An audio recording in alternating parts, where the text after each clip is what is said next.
les amis, j'espère que vraiment que vous allez super bien.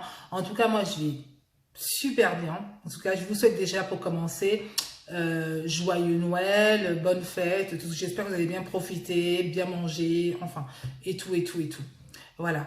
Donc, moi aujourd'hui, j'ai vraiment une problématique qui me tient énormément à cœur, dont j'ai envie de vous en dire plus, d'échanger avec vous concernant en fait les LGBT, hein, voilà, cette population qui subit énormément de discrimination. Et donc, franchement, aujourd'hui, j'ai voulu en parler. Parce que pour moi, c'est très important d'en parler, parce que je suis contre toute forme de discrimination et je suis vraiment pour la paix et l'humanité et que chacun puisse être tranquille et qu'on respecte chacun, surtout laisser les gens vivre leur vie. Voilà, tout simplement. Voilà. Je pense que le monde ira mieux comme ça. Donc, pourquoi aujourd'hui cette vidéo? Parce que je suis simplement tombée sur un article qui m'a fait vraiment prendre conscience. J'avais déjà conscience de cette problématique et je comptais en parler sur ma chaîne, mais bon, je m'étais dit que ce n'était pas le moment. Mais là, je vais vraiment vous en parler parce que je suis sidérée, je suis encore... voilà, donc je suis obligée d'en parler. Voilà, c'est vraiment quelque chose dont je combats, comme je combats toute forme de discrimination. Et pour moi, c'est un vrai combat et je pense qu'on doit tous s'atteler à combattre toute discrimination que ce soit. Donc en fait, moi je suis tombée sur un article, donc, qui parlait donc d'une top modèle africaine, soudanaise, qui s'est donc mariée avec une américaine. Et du coup, elle a publié la photo de couverture et cette dernière lui donnait un baiser à sa femme, quoi. Donc voilà, donc du coup ça a suscité beaucoup de polémiques et cette dernière a beaucoup souffert, a même tenté de se suicider, voilà. Donc je vais juste vous parler de ça en fait. Cette top modèle, elle s'appelle Awen Ade Shuwol. Je ne sais pas si vous connaissez, mais c'est une grande top hein, qui est actuellement qui fonctionne super bien. Alors, comme je vous ai dit tantôt, la mannequin, elle a donc failli mettre fin à ses jours. Elle a failli se suicider par rapport à cette situation qui est quand même relativement assez compliquée et de plus elle est quand même une africaine. Vous voyez quand même qu'en Afrique c'est pas évident d'assumer le fait d'être lesbienne, d'être LGBT, donc c'est pas évident, c'est pas très accepté, c'est pas très bien vu. Donc elle a eu le courage comme ça de pouvoir se montrer. Franchement, je lui tire chapeau et je lui dis bravo. Voilà. Je vais vous raconter un tout petit peu de son parcours hein, du mannequin. Donc, elle a vécu dans un camp de réfugiés au Kenya jusqu'à 7 ans, avant que sa famille ne parte en Australie. Elle est passée à un camp de réfugiés, bien sûr, à des campagnes d'affichage au grand coin, bien sûr, du monde. Donc, quand je parle de grand coin, je pense bien sûr que des campagnes publicitaires, des grandes affiches. Du coup, elle est devenue un très grand mannequin, très renommé dans le monde. Voilà, elle est très très connue. Mentalement, ça a dû pas être très facile pour elle psychologiquement. Et en gros, sa communauté, c'est qu'elle meurt. Donc, imaginez-vous aujourd'hui. Et je peux supposer qu'elle peut même pas mettre ses pieds en, au Soudan, puisque je peux imaginer que par rapport à la situation, ça doit être bien et très très compliqué. Hein.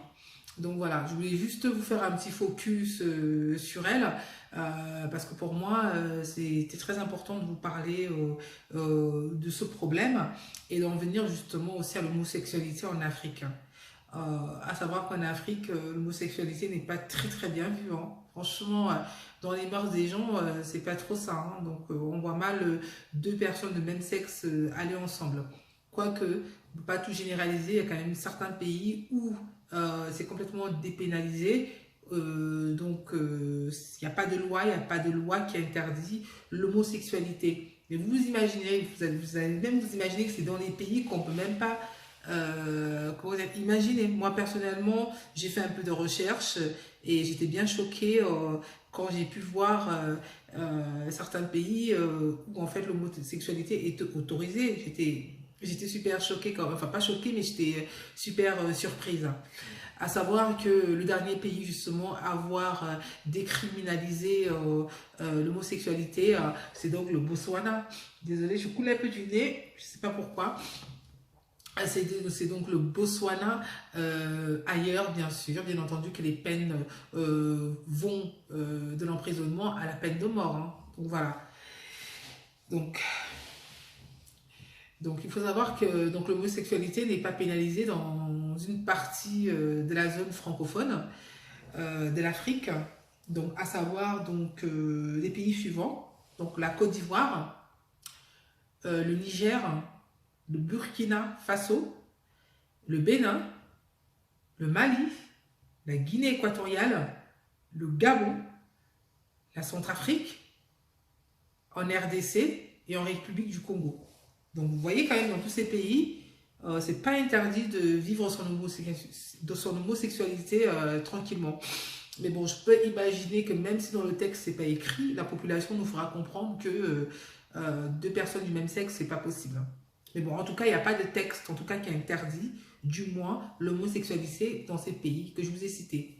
Et j'ai été également choquée que le Mali, qu'il n'y ait pas de texte de loi, parce que quand même, j'étais surprise par rapport au Mali. Enfin, en tout cas, pour dire quand même qu'ils sont bien avancés quand même par rapport à certains pays qu'on peut imaginer. Y a par contre un pays qui a autorisé le mariage en Afrique. Bah, dans toute l'Afrique, il n'y a qu'un seul pays. Hein. Tenez-vous bien, c'est l'Afrique du Sud. Depuis 2006, bah, deux personnes qui ne sont pas des sexes identiques peuvent se marier. Donc c'est vraiment une superbe révolution et c'est vraiment, vraiment une bonne chose. À savoir que dans certains États, l'homosexualité est lourdement punie par des peines de prison. Je ne vous dis pas, ce n'est pas des petites peines de prison, hein. C'est des peines de prison allant de 20 ans à 30 ans. Donc vous me demanderez, c'est quoi ces pays? La Tanzanie et l'Ouganda. Donc vous imaginez, en tout cas si vous êtes LGBT, n'allez pas dans ces pays. Hein, parce que franchement là, 20 ans, 30 ans de prison pour ça, je trouve ça grave, vraiment grave. Donc il y a aussi, bah, encore voilà, il y a d'autres cas rares où le fait d'être LGBT, c'est carrément la peine de mort. On se fait lyncher, on se fait tuer. Vous imaginez? On se fait tuer. C'est le cas de la Somalie et le Soudan. Voyez? Alors vous imaginez que si le top modèle Awen Actual se retrouvait au Soudan, ben, on va la tuer, hein. Peine de mort, puisque c'est interdit. C'est interdit. Peine de mort. Elle est soudanaise. Donc elle ne pourra plus jamais mettre ses pieds au Soudan. Ça c'est sûr. Donc voilà. Donc je voulais, moi aujourd'hui, faire juste un petit focus sur ça. Donc par rapport à l'homosexualité, parce que c'est une cause quand même que je défends, parce que ce sont des personnes qui subissent aussi autant de discrimination, autant d'exactions, autant de stigmatisation, constamment de l'homophobie sans cesse. Donc il est important et aussi de faire des vidéos pour dénoncer tout ça. Donc en tout cas, je vous remercie à tous de m'avoir écouté. Et surtout, défendons tous la cause des LGBT. Et pour ce faire, partagez la vidéo. Surtout, partagez cette vidéo. Et likez. D'accord? Et si vous n'êtes pas encore abonné, bien sûr, abonnez-vous. Abonnez-vous, bien évidemment. Donc, si vous avez des choses, des questions ou des choses à dire, n'hésitez pas à laisser vos commentaires. Hein. Voilà. Donc, en tout cas, moi, je vous embrasse. Je vous fais de gros bisous. Et je vous dis à très vite pour une prochaine vidéo. Bisous.